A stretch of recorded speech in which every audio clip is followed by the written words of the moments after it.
Good evening, and welcome to the Book Club of California's online program titled The Man Who Dammed Hetch Hetchy, John R. Freeman, and San Francisco's Yosemite Water Supply.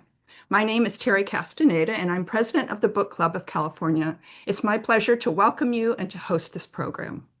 For those of you who are new to us, the Book Club of California is a nonprofit, member and donor-supported organization dedicated to preserving and promoting the history of the book and the book arts, oftentimes with a focus on the literature and history of California and the West.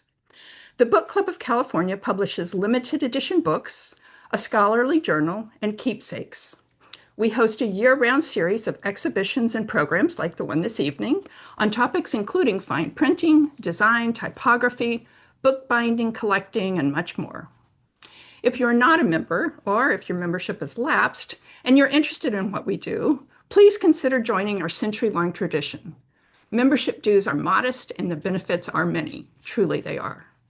We simply cannot do the work we do without the support of our members.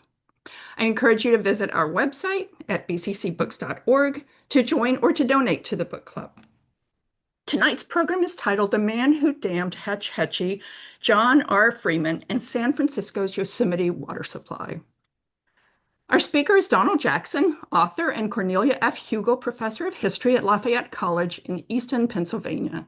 He holds a Bachelor of Science degree in Engineering from Swarthmore and a PhD in American Civilization from the University of Pennsylvania.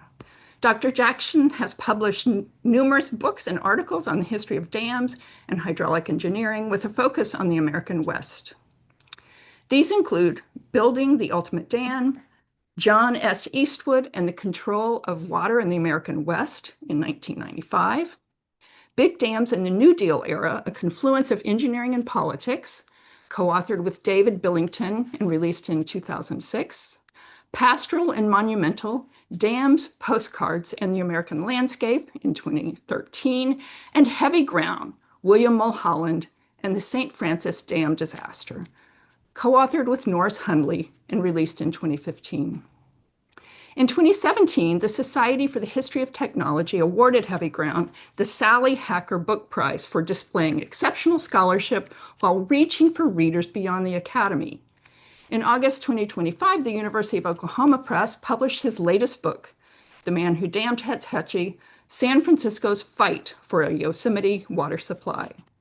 The subject of his presentation this evening is the man at the center of that book.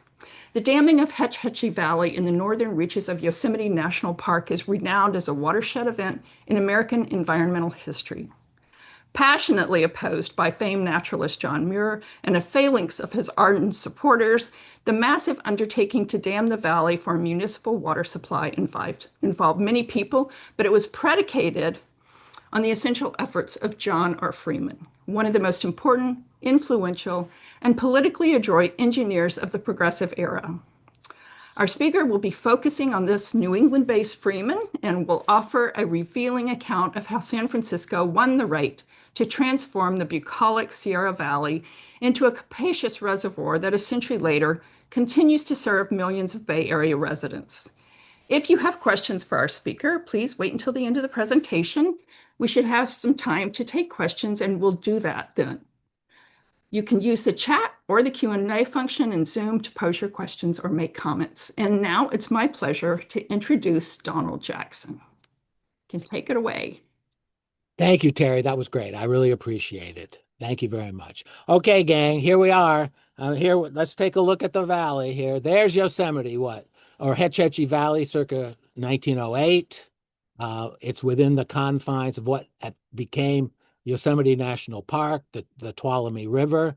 And here's what it looks like after it is dammed in 1923. And the focus of my book and this talk is to look at, who did this? Who brought this about? There were a huge number of politicians, engineers that were involved with this, but the point of my book and this research and the talk is that the central figure is this John R. Freeman, here in a photo from 1905 when he was serving as president of the American Society of Mechanical Engineers. So this is what this talk is about. And the Hetch Hetchy battle plays out in the context of the progressive era from 1890, 1920. And there's this search for the greatest good for the greatest number for the longest time. And the question is going to become, how do you define what is good? And who defines what is good? What is the best use of this valley? Within this story, and I think this is one that's, very familiar to many environmental historians. Many of you there in San Francisco have an awareness of this. Um, there's this controversy that plays out in which John Muir, the famed writer naturalist, is opposed to this effort by the city of San Francisco to use the valley as a water supply. Um, and he's sort of representing this sort of preservationist view. On the other side of the sort of the story, as is usually told, is there's Gifford Pinchot, who is the head of the U.S. Forest Service, who is seen as the utilitarian conservationist, who, though he never visits Hetch Hetchy, at least in the early stages of the controversy, becomes the great proponent of San Francisco and this need to build this dam and this reservoir. And this way of looking at the battle over how to use Hetch Hetchy is one where Muir and Pinchot are sort of placed at the center. It's the Muir versus Pinchot, first playing out in an excellent book by Holloway Jones that was published in the mid-1960s about John Muir and the Sierra Club, the battle for Yosemite, looking very much from this preservationist perspective. And that Muir versus Pinchot is brought not just a couple of years later with Wilderness in the American Mind. Roderick Nash sort of features Hetch Hetchy as a part of the story. Robert Reiter's excellent book from the preservationist perspective that came out around, I think it's 2006. The battle over Hetch Hetchy puts Muir and Pinchot sort of at the center.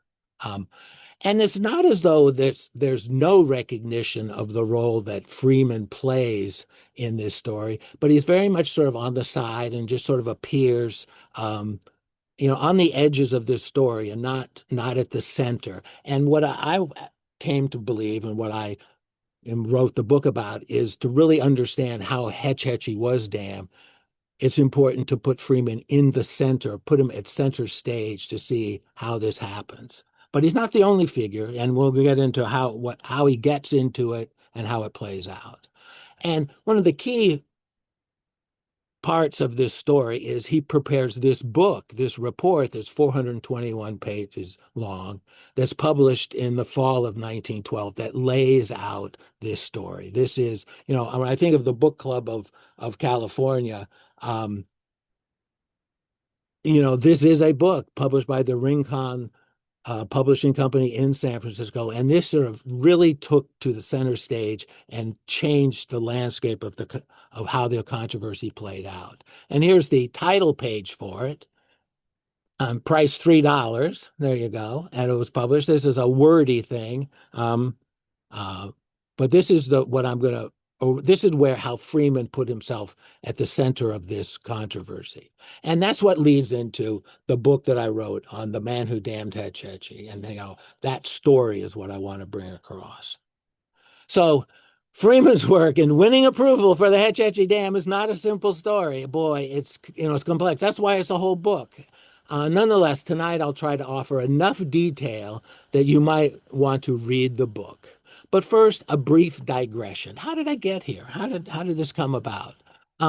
This looks at my first book, Building the Ultimate Dam. What got me interested in dams was what this guy Eastwood, who was Fresno's first city engineer in the 1880s, pioneered and innovated in, which is the multiple arch dam, a very different kind of dam than the massive concrete structures that we think of with the Hetch Hetchy or O'Shaughnessy Dam today.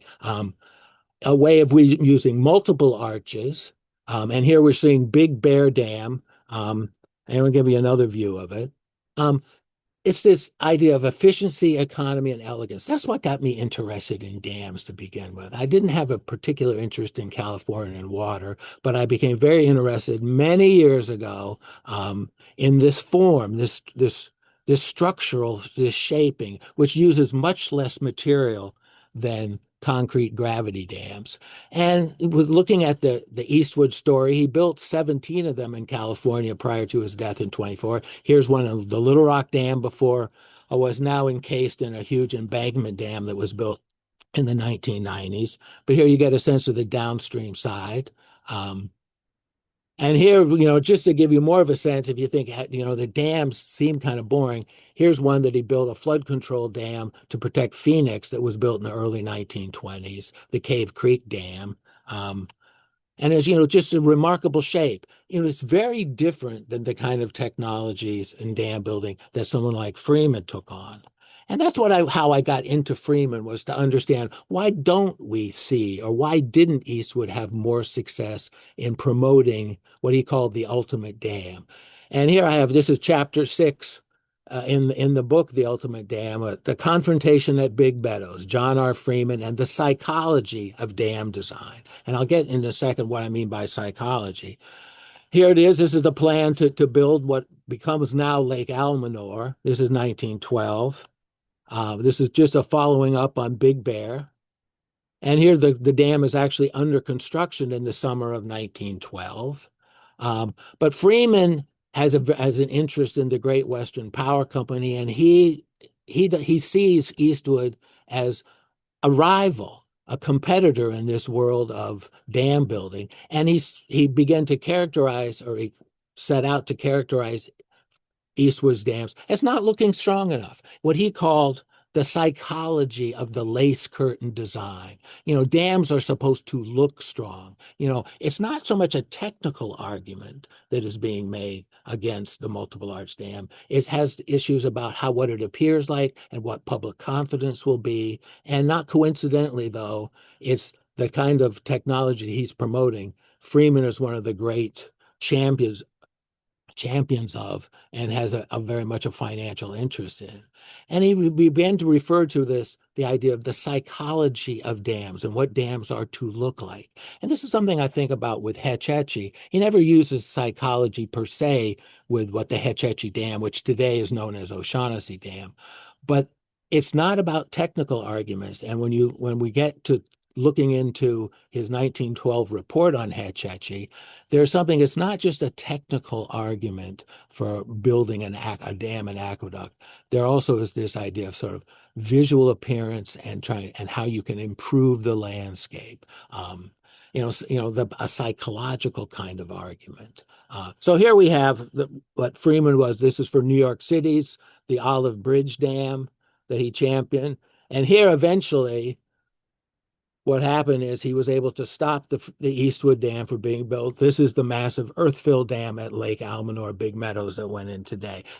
I won't get into it. There's a whole story there that I'm not going to get into, but that's how I got interested in Freeman and his promotion of the massive tradition that we think of with the Hoover Dam and then later Shasta Dam. I mean, Freeman is this major figure in promoting these massive concretes and earthen structures. And that, of course, leads to, when we think of the O'Shaughnessy Dam at Hetch Hetchy, it falls directly into that tradition. So after I got the Ultimate Dam book published, I had a Dibner Fellowship at MIT where the Freeman papers are held. And my idea was to further investigate Freeman and write a book that looked at his dam building career. But as I plowed through his papers, I came to see that his work for San Francisco and the Hetch Hetchy Dam and Aqueduct was special. And I wanted to then focus on that as a book. This is back 30 years ago almost. But life is filled with twists and turns. And then I got involved with David Billington, who's not with us anymore, but he was a longtime professor at Princeton. And we wrote a book on big dams of the New Deal era, the 1930s, that looks primarily at massive structures. Then I had the book that really looked at sort of the visual imagery of dam building. Pastoral and Monumental, Dams Postcard to the American Landscape. That came out in 2013. And then I had a chance to work with Norris Hundley. Of course, I would hope many of you know, is one of the great deans of California water. And we wrote Heavy Ground about William Mulholland and the St. Francis Dam disaster that came out in 2015. And after that was done, then I was able to weather the COVID headaches, but finally get The Man Who Damned Hetch Hetchy published in 2025. So that's a long way to get into that. Okay, so that's the background, how I got interested in this, how then it played out, why it took me a while to actually get on to finishing the project. But let's look here. Here's California. Many of you are very familiar with this. If I had my pointer, I'd point out, I think you can all see there about halfway up where San Francisco Bay is. You see the great expanse of the Central Valley, and then the brown on the eastern side of the state is, of course, the Sierra Nevada range. And that's going to be the topographical landscape. So here's San Francisco. They're surrounded by water, but the water that it surrounds it, there, the Pacific Ocean off to the right or to the left, and the San Francisco Bay to the right, and San Francisco on the peninsula sticking up. It's all salt water around it. So as San Francisco grows after the gold rush comes in, after it's renamed from Yerba Buena, the world rushes in and the population grows. And how are you going to sustain a population which by 1900 reaches 300,000? And that becomes the story of the peninsula system that is built by the Spring Valley Water Company, going back to the 1850s and the 1860s and extending down the peninsula, down to what is now, of course, Silicon Valley. And there in the 1880s, the massive structure, Crystal Springs, today known as Lower Crystal Springs, or at the time, the Spring Valley Dam. It was a private company that was building San Francisco water supply. And then after the peninsula systems have sort of been exploited, the company in the 1870s begins to buy a property in the range of mountains along Alameda Creek, which is in that bottom right corner, on the far side of where Silicon Valley would be, south of Hayward. And that becomes a center for the Spring Valley Water Company, the filter gallery at Sunol. They build a temple there, and this is its expansion. The people in San Francisco, though, are unhappy with having a privately owned water company. And one of the parts of this story in trying to look to the Sierra Nevada as for a new source of supply is part of this story, contrasting or looking at, here we go, the Tuolumne River, the cascade that San Francisco wants to tap into, this huge supply. It becomes a story that relates public versus private. The Hetch Hetchy Dam is going to be publicly built, and it's within the city charter that's authorized in 1899 that they can build this. And part of this story, which I'm not going to be able to get into too much tonight, is this public versus private and this expansion. And eventually, of course, Spring Valley is purchased by the city, but that's not until the late 1920s. So here we go. Now, so that's sort of the backdrop on San Francisco and its water supply. Then what about Yosemite? Because that's this huge part of the story. Well, if you look here, it's Yosemite Valley, protected as a state reserve in 1864. Here's the original Yosemite grant. It was a very small piece that's sort of in that sort of polygonal shape there along the Merced River. But in 1890, the much larger expanse that becomes Yosemite National Park is authorized, even though some of the boundaries have changed. And you can see some of that here. But then if you look to the north there, where the Tuolumne River is now brought into this national park, that's where the Hetch Hetchy Reservoir is located. So it's not part of the sort of original Yosemite Valley, but as Muir said, it was a second Yosemite where Hetch Hetchy is going to be. And there in 1890, Muir rallies support for an expanded Yosemite National Park that includes Hetch Hetchy and the Tuolumne watershed. And he engages with Robert Underwood Johnson, Century Magazine editor. I'm not going to be able to talk too much about Johnson tonight just because of the time limitations, but that becomes a very important sort of nexus between Muir and Johnson becomes sort of the proponent, sort of the mouthpiece for Muir sort of within the sort of the publishing realm. And so here's what what Hetch Hetchy Valley looks like around 1890, and it's a valley. And one of the things I want to stress here is By this point, by 1890, actually, if you look here on this, where Hetch Hetchy Reservoir is shown, 720 acres of the valley had already gone into private ownership and was being used as a sheep ranch and had just already displaced the Miwok and the Paiute Indians that had used it for seasonal settlement.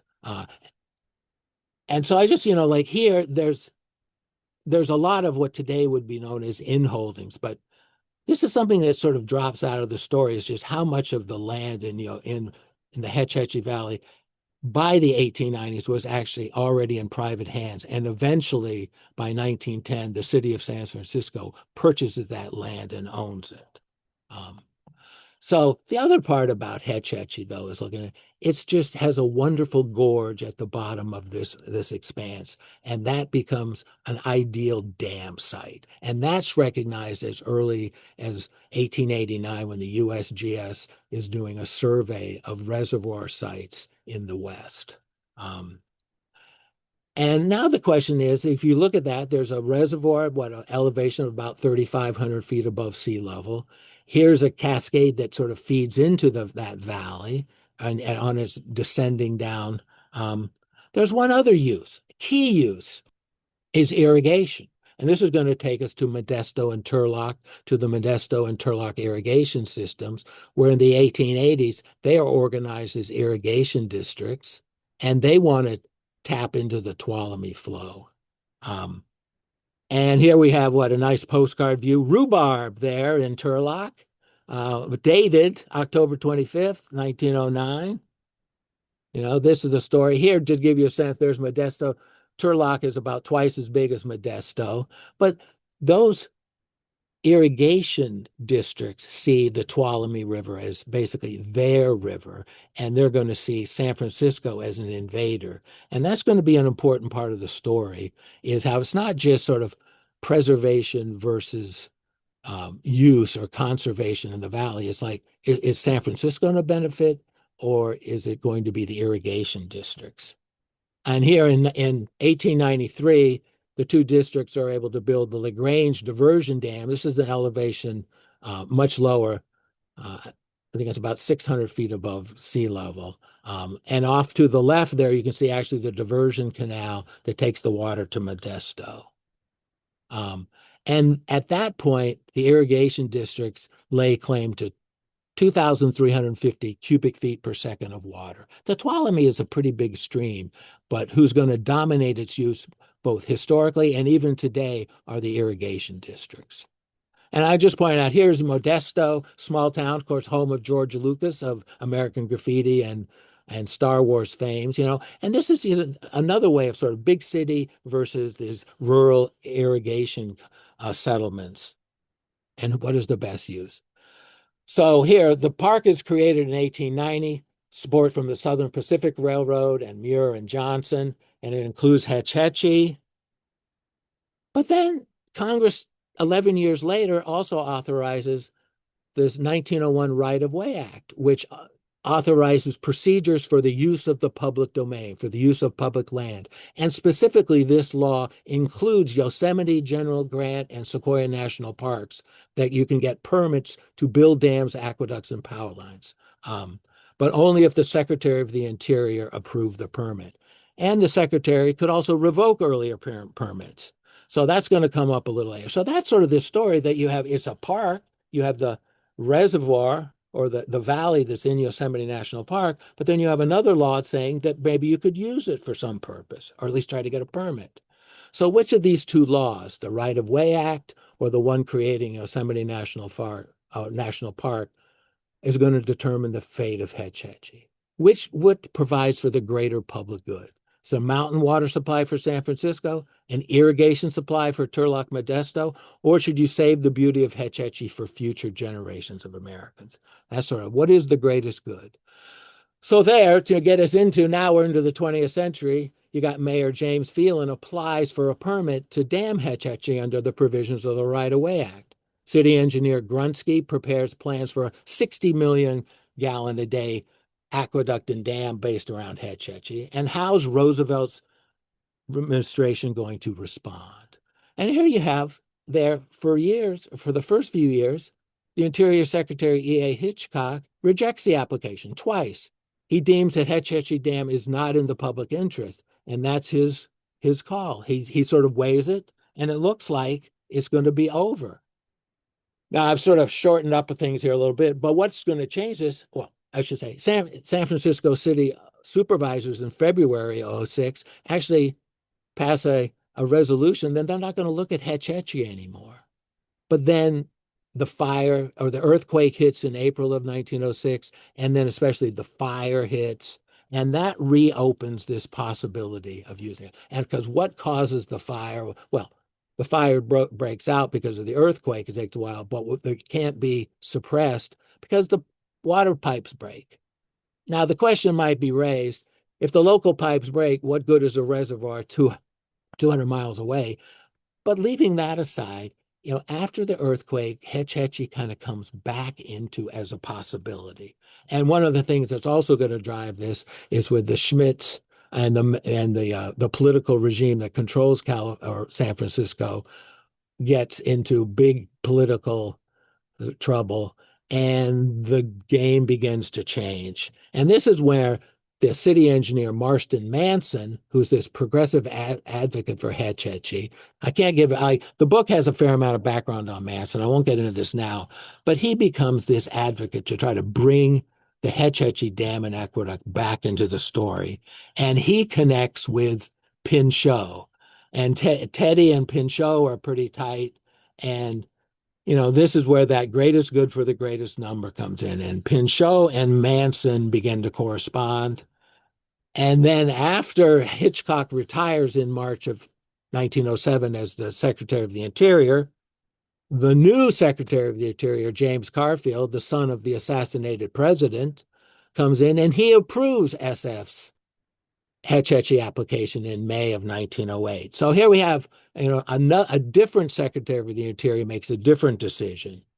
But here there's a caveat here. And the Garfield permit says that you can't dam Hetch Hetchy until these two other tributaries of the Tuolumne, one Cherry Creek, the other Eleanor Creek that are to the north, are dammed first. And only after they are fully developed can then Hetch Hetchy Dam be built, which it was recognized would be decades into the future.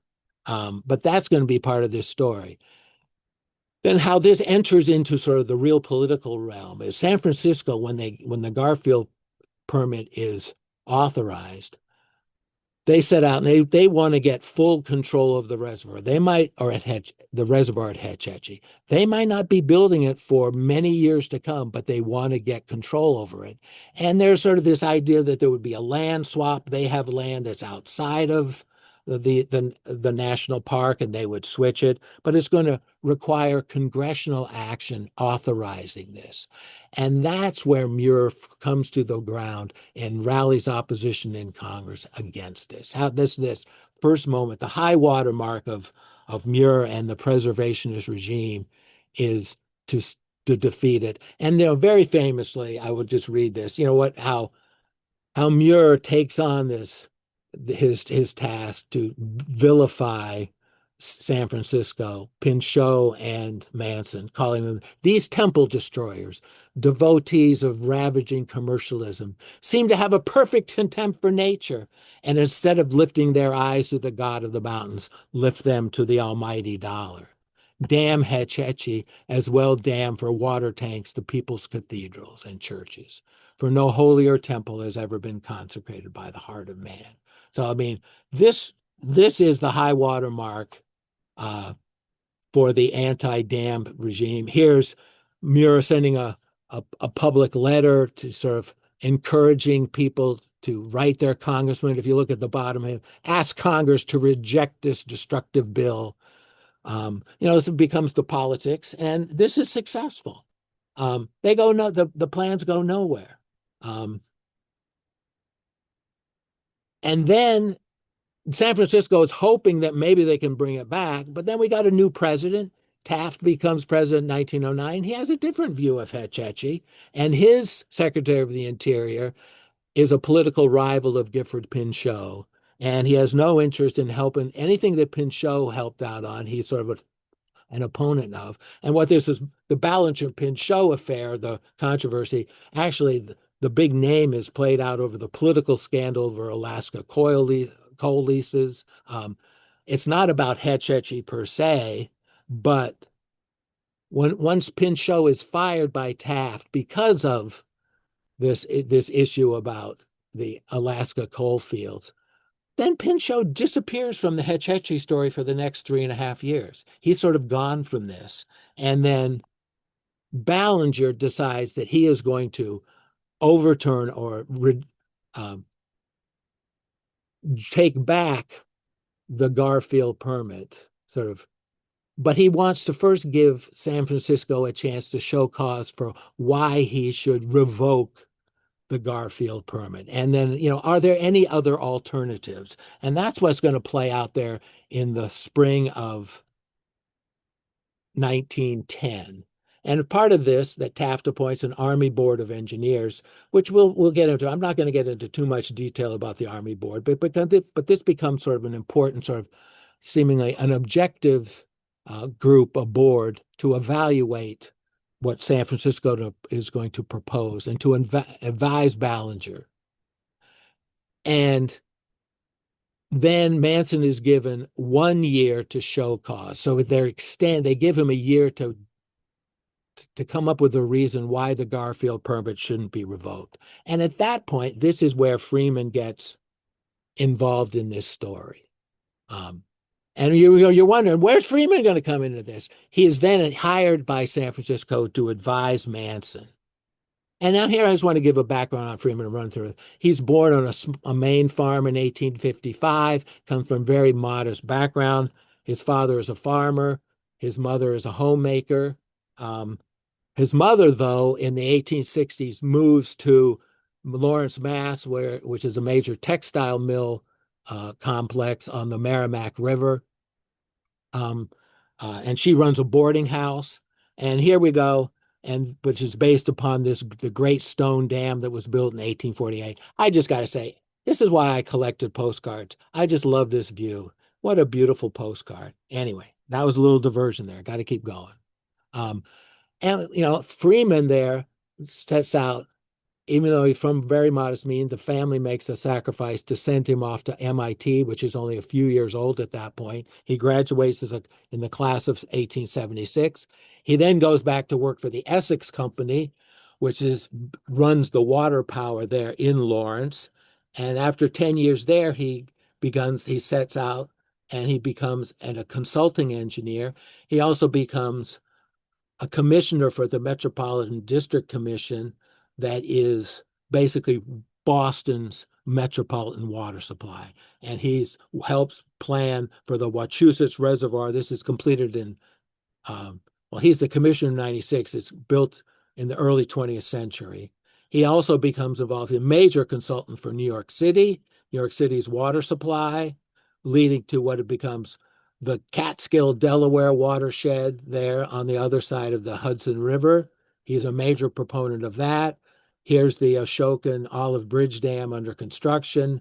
Here's the Catskill Aqueduct that he helps plan and oversee. I mean, what I'm doing is giving the background. He's a major figure within metropolitan water supply. This is why San Francisco wants to engage his services. He also becomes a consultant for the Los Angeles Aqueduct in 1906.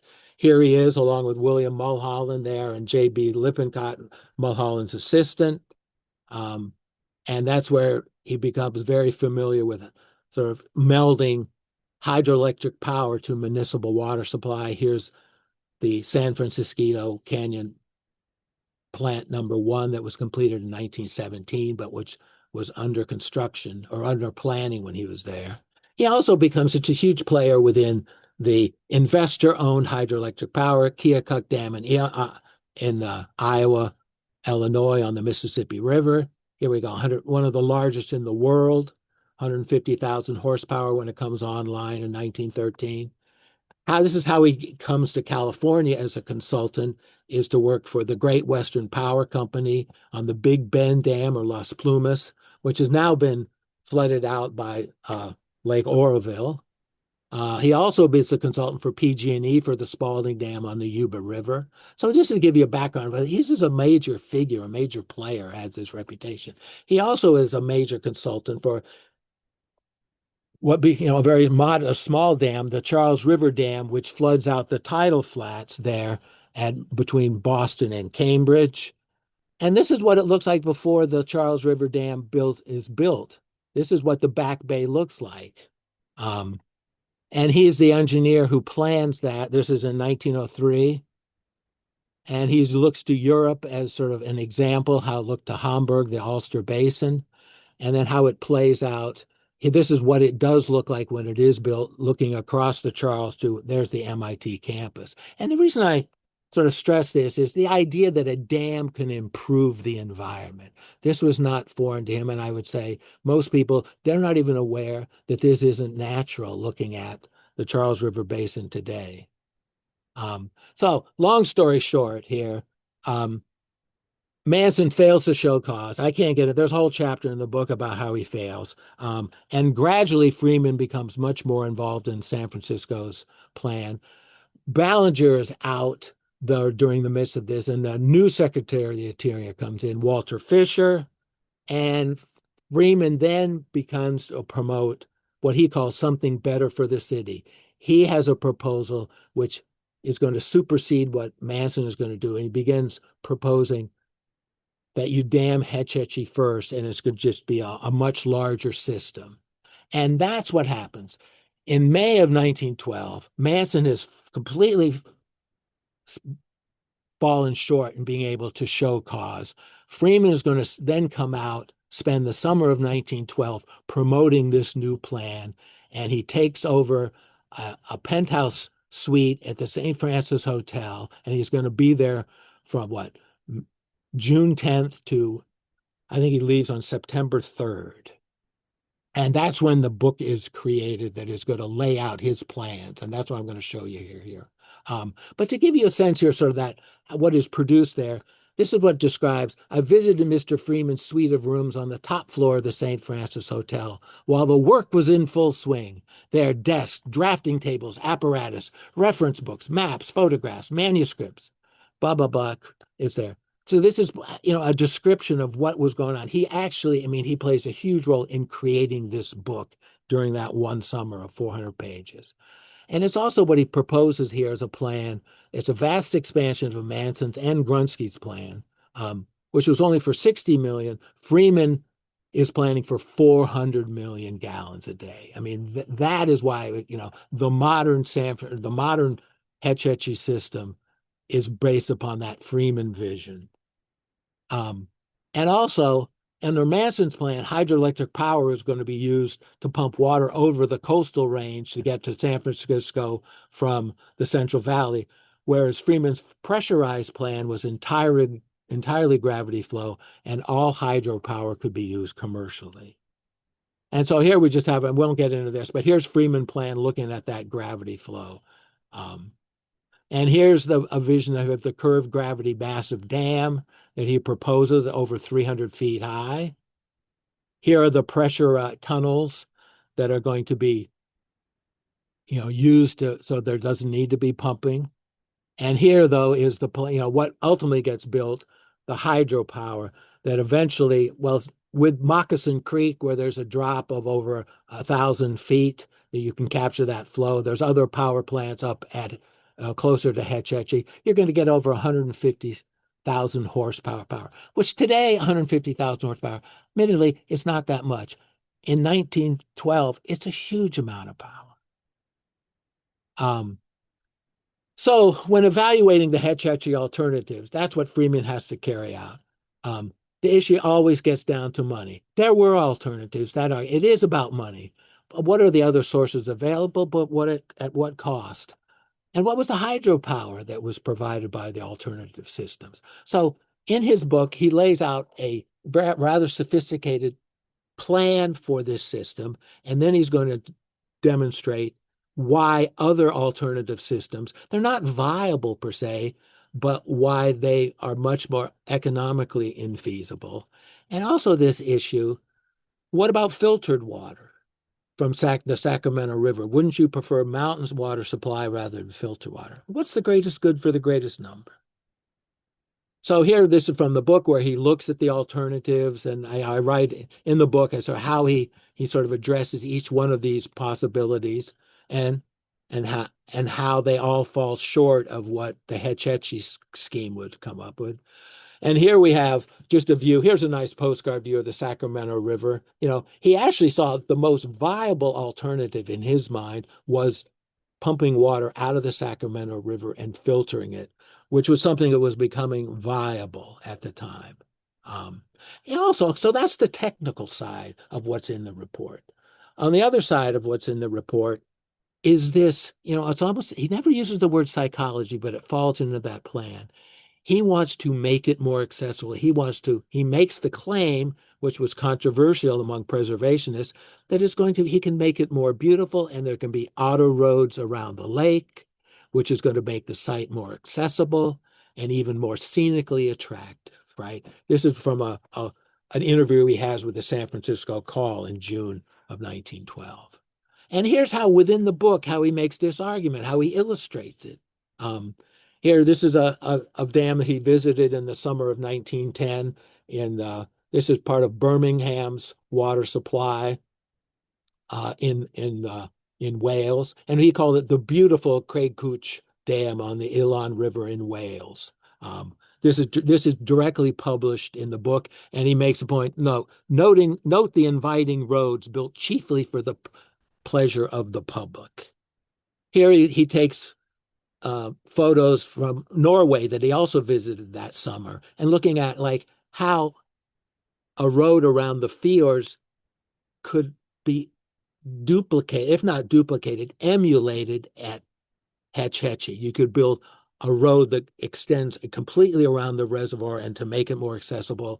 And he uses these Norwegian fjords as a way to give an example for that. Here, this is the controversial one where you're going to build a bridge over, the falls there that come down into the valley at Hetch Hetchy.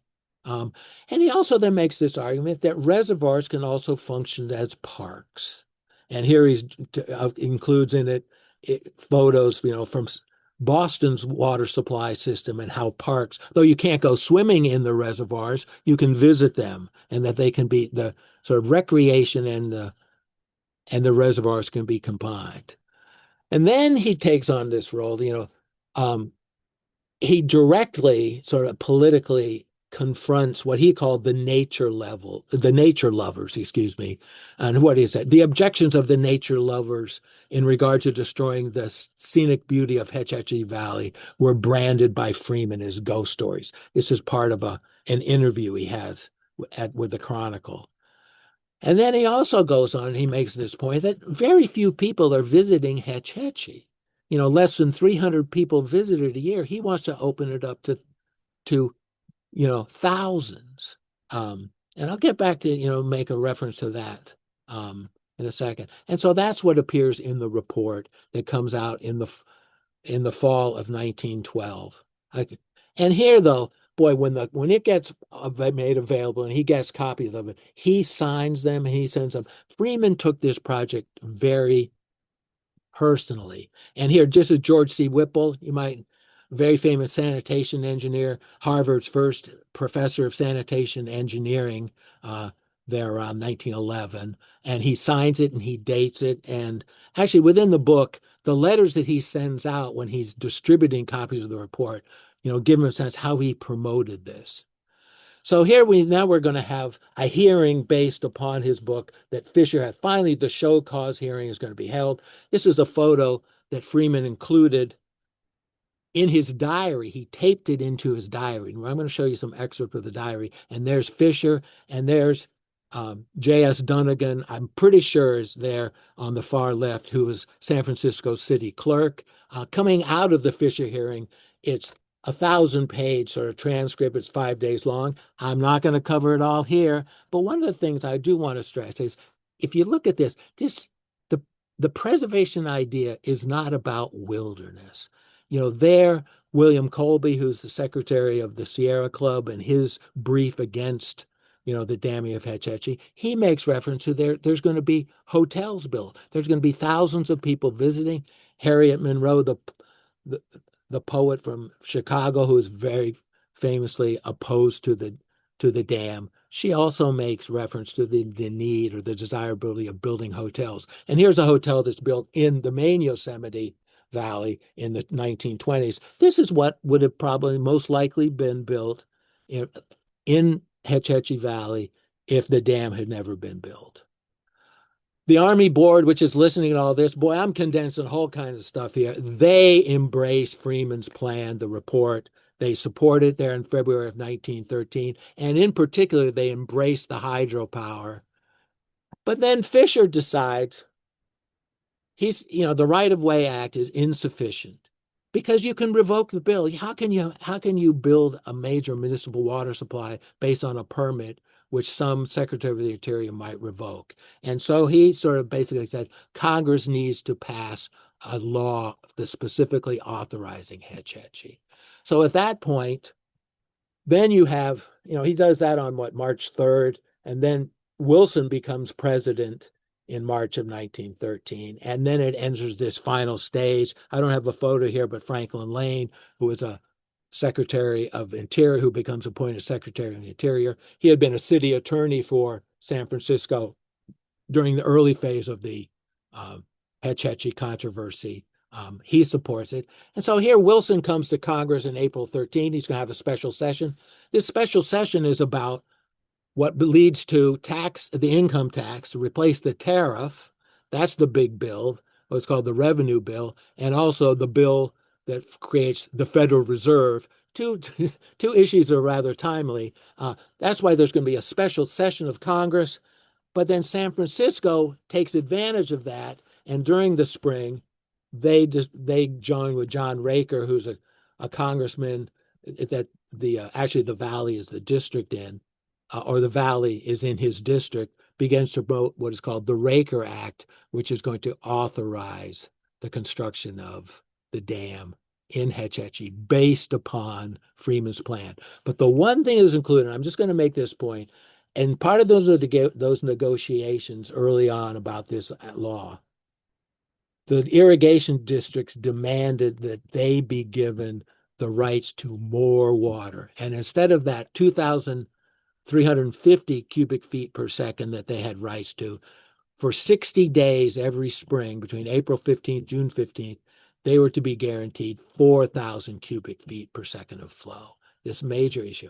I'm maybe in the questions how important that is, but that's key.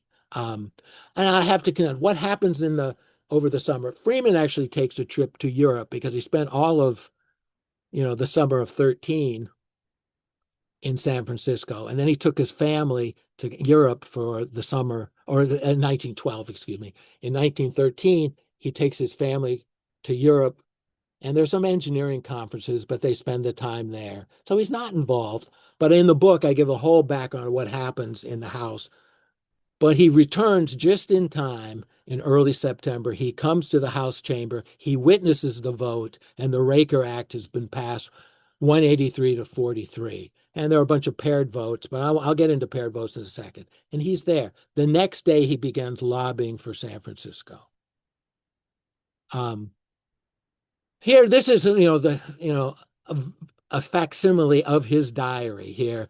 That next day in Washington, D.C., September 4th, on Hetch Hetchy Matters, interviews Senators Colt and Lippett of Rhode Island, Senator Myers of the Senate Land Committee, Senator Thomas of Colorado, and the two senators from California. I mean, he is actively engaged in promoting this and coming to Washington to make his case. 2 weeks later, he's back. He actually comes on September 10th again, but then he's there again on the 22nd. The Hetch Hetchy bill is before the Senate. He meets with Congressman Kent and Volsang, who's the supervisor from San Francisco, and Donovan. He interviews senators. He meets with William Jennings Bryan, Secretary of State. And then he gives testimony there for the Public Lands, the Senate Public Lands Committee. And I just, this is drawn back he made specific references he closes to talk about, I developed the plan for the Charles River Basin in Boston. For many years, I've been liberal in my time upon these public works because I fully believed in them. I came to this Hetch Hetchy work in the same spirit. I think if anyone will go through my report, they can find everywhere the handiwork of someone who tries not to tear down, but to leave things more beautiful. Now, people might have very different views on what Freeman thought was beautiful, but he doesn't cede anything to the preservationist idea. He's he's going to take that. He's going to be this proponent. So what happens is the tariff income tax revenue bill passes the Senate, and then the Raker Act is going to come up. But the Senate is tired and wants to adjourn the special session and reconvene in early December. And so that's what happens. But at that point, they pass by unanimous consent an agreement to take up and debate the Hetch Hetchy Raker bill starting on December 1st, with the requirement that a final vote be taken by midnight on Saturday, December 6th. So I'm covering through here a lot here. So Muir and his followers are given a chance now to rally public opposition to the dam. Will they succeed like in 08, 09? No, they won't. And actually, with how that plays out, though thousands of letters come in, there's huge lobbying effect, it basically doesn't have much effect. And Freeman is back there for that whole week on December 1st. He's back in the U.S. Senate. This is from his diary. He has conferences with Senator Colt. He's meeting with Vogelsang and O'Shaughnessy, who is by this point the city engineer. You look at December 2nd, in attendance at the U.S. Senate all day, conference with Senator Poindexter, listen to the arguments. And this is how he described this. I sat in the Senate galleries almost constantly from Monday morning until Sunday or Saturday night, from 10 a.m. until 11 p.m., with no noon recess and with only a recess between 6 p.m. and 8 p.m., part of which was commonly occupied in digging up fresh items of truth. Well, they're for friendly senators. And here it is. Here's the vote. We're getting to the end. In the end of, spoiler alert, the Senate votes to support it. And there's from his diary. Senate passed Hetch Hetchy bill at 11:57. A great victory for the city and for my plans of development. There are these things called paired votes. It was 43 yes, 25 no, but 16 senators sort of said, like, I'm going to vote yes. I've got a buddy here's voting no.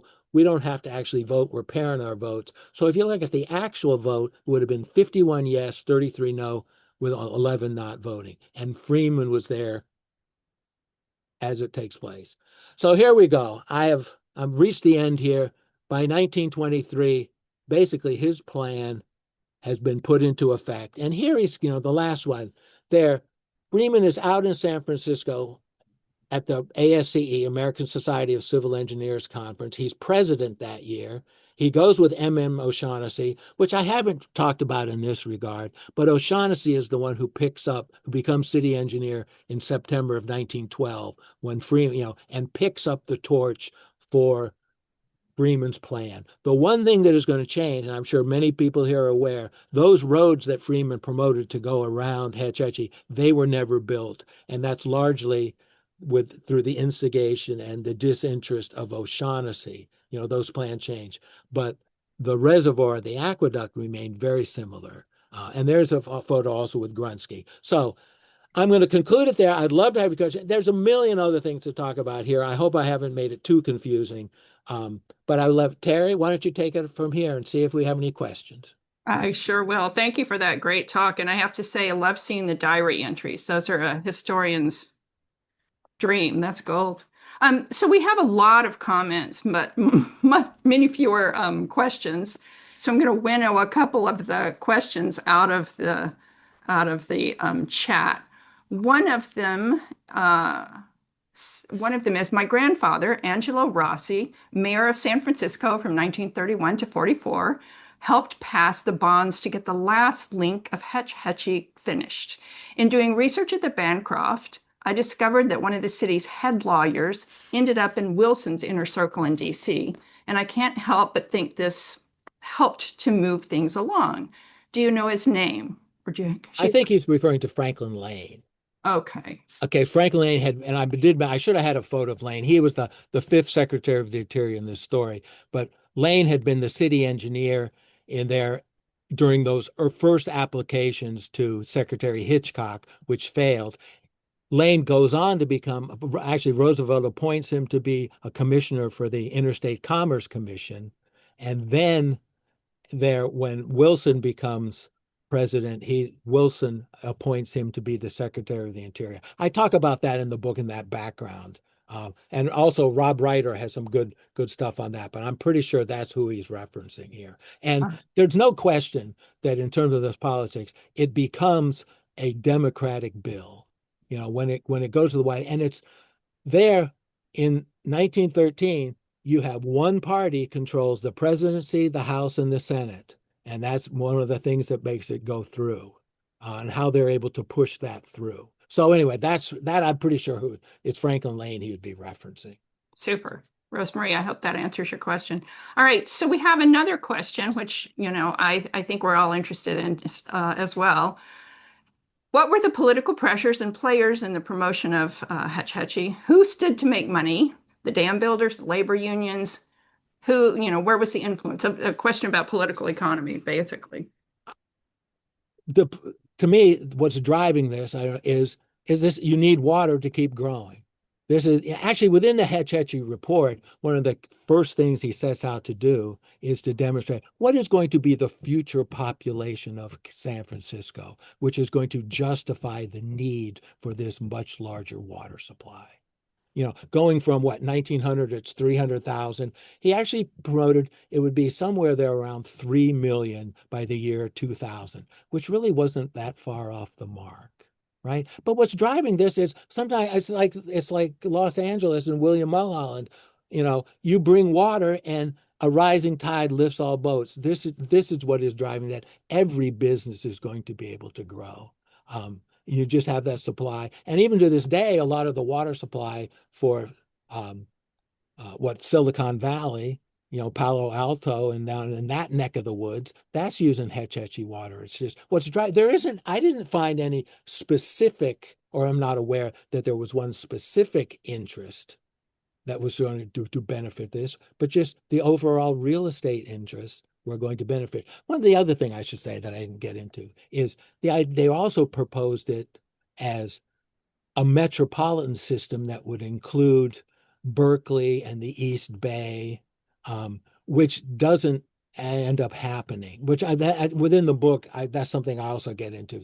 Which we didn't get into any of the discussion here about the origins of the East Bay Municipal Utility District, but that is also featured in that. But the story here is that just everybody, if you own land, if you're rich, you'll probably get richer. But there wasn't any specific, at least to my awareness, one particular party. But boy, one of the things that was driving, though, it was to be public. And this is what I say, it was going to be a public system as opposed to a private system, but it was going to benefit the private interest of anybody who had a financial interest in the city. At least that's my take.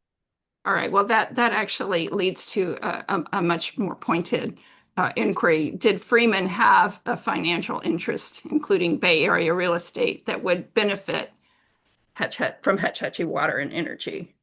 Freeman had an interest in this project, but he had no land holdings. He wasn't, he hadn't come to that. His interest, he owned stock in Great Western Power Company.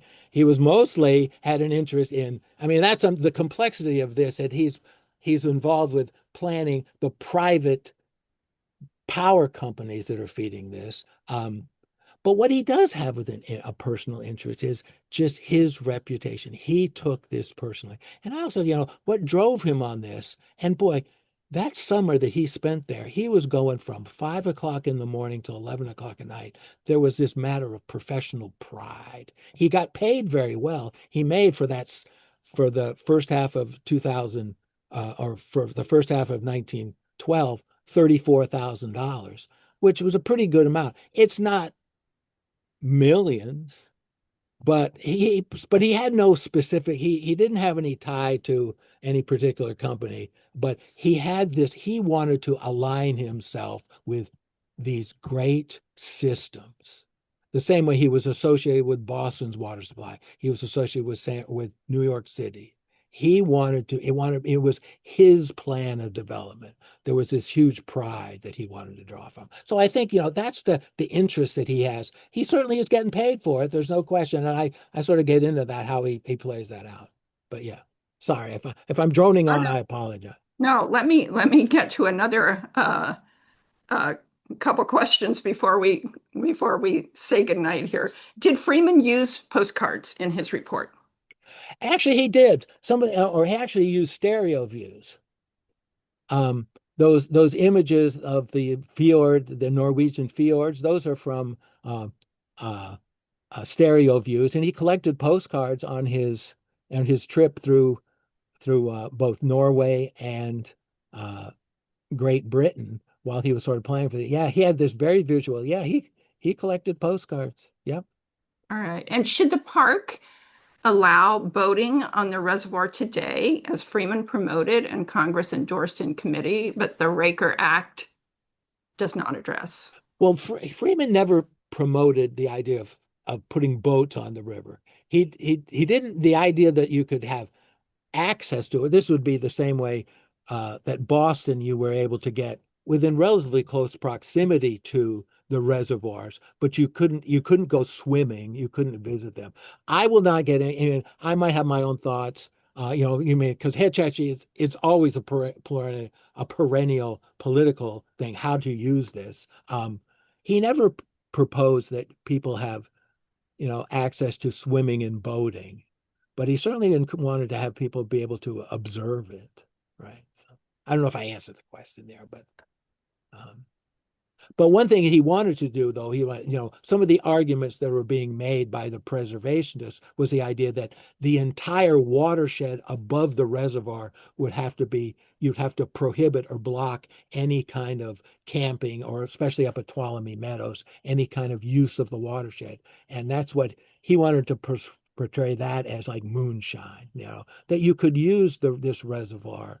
You couldn't go swimming and boating, but it wasn't going to require that no one or the absence of anyone to sort of have access to the northern reaches of the park. All right. So just very quickly, I think I heard you say that Freeman had earlier in the talk um, interest in Great Western Power. Oh yeah, he owns So stock that in was financial interest. Am I correct? That's right. And he actually ends up being on the board of directors of Great Western Power Company. I think he gets on the board in 1915. Yeah. And is there any connection between his position on the board for Great Western, later PG&E, and financial interests that are adjacent to the damming of Hetch Hetchy? That you Yes, can- I guess to some degree, even though most of the time, you know, I mean, Hetch Hetchy was being promoted as a public utility, and this would be a public power system that would be built on it. There's a whole controversy about that. Even to this day, PG&E is still, controlling, if you're in San Francisco, that's how you get your power. And there's sort of this municipal use. But most of the time it's sort of seen the great opponents of this are portrayed as, or one of the groups are the investor-owned utilities, which is, but Freeman was playing a very tricky game in both. He's a consultant for these private power companies, and these both PG&E and Great Western. I think they merged in the late 1920s, or by the 1930s they merged into what is now PG&E. But his bosses there hated the idea that San Francisco was going to have a municipal power system. So Right. that's really kind of tricky. In many ways, it's like, how does he play both of those at the same time? But he was a politician. Indeed. So one more comment. So Kevin was able to join us for the last 20 minutes, and he's suggesting that we see you show us the book before we close. And I also want to tell everyone else who has comments or questions that we didn't get to tonight, because we try to close at 10 after the hour. Dr. Jackson will be sent all of your comments and questions, and you can find him on the internet. I mean, his email on the Lafayette College website. Um, so lots of opportunities to communicate and continue this conversation. But show us your book. Yeah. I will show you the book, but not since you gave me. I know there's so much stuff I didn't cover, and I know this is very controversial, especially this idea, that you're claiming you're going to beautify the national park by building this dam, which is, most of the people who come to Hetch Hetchy see it, as this travesty, even unless you're in San Francisco and you're getting that water supply, there's that rivalry. So anyway, but I would love for anybody to contact me, through the Lafayette webpage. My email address is there, and I would like anybody who reads the book and has issues, I'd love to talk about that because there was so much, isn't it? So with that, let me show you. Here's the book. So, and let me see if This is the Freeman report, not your recent book. this is Freeman, and here is where he's signing it. This is the one, and this I got on eBay. So George Whipple gave it to the Harvard, engineering library, of which they then discard after it got used. So that's, but it's been rehomed. Yes. Let me give you just sort of some of the way it sort of portrays here. Oh, I've got it. Oh, Deaccessioned library books are one of the few ways to get some. here we go. Here's how to use this format. I mean, Okay. this book is produced in the course of one summer. And anyway, I know that's, one thing I had trouble bringing across is just how hard he worked on this, even though he was well paid. But there was, there was an ego involved. He wanted to be the one who was responsible for what he perceived as this. It's easy today to take for granted these water supply systems that deliver copious quantities of water we don't even think about being safe and in huge quantities, and they were created here. This is actually for my own interest in sort of looking at the progressive era. These water supply systems that define California are laid out and planned, whether it's the LA aqueduct, the origins of the Central Valley project come in here, all the big hydroelectric power systems are being planned there, and Hetch Hetchy. They're coming out of this with this idea that we just take water and power almost for granted. But and how they saw that. So I leave that there. All right. Thank Thank you. you so much for having me here. And thank you, Kevin, also. And thank Thank you all you. for attending and listening. Yes, thank you to everyone who came to the book talk. Thank you, Donald Jackson, for this great presentation. I think we all need to get your book so that we can fill in all of the gaps that you had to skip over. I want to tell everybody you can register for book club events online at bccbooks.org/programs, or by using the link in the weekly programs email that you might be receiving from the book club. We do hope you'll consider joining, becoming a member. You'll be really pleased with all of the benefits, including being able to log into our homepage and watch this program again. We record these and they're available for the benefit of our members. So thank you everyone for joining us. Have a wonderful evening. Be well and take care of yourself.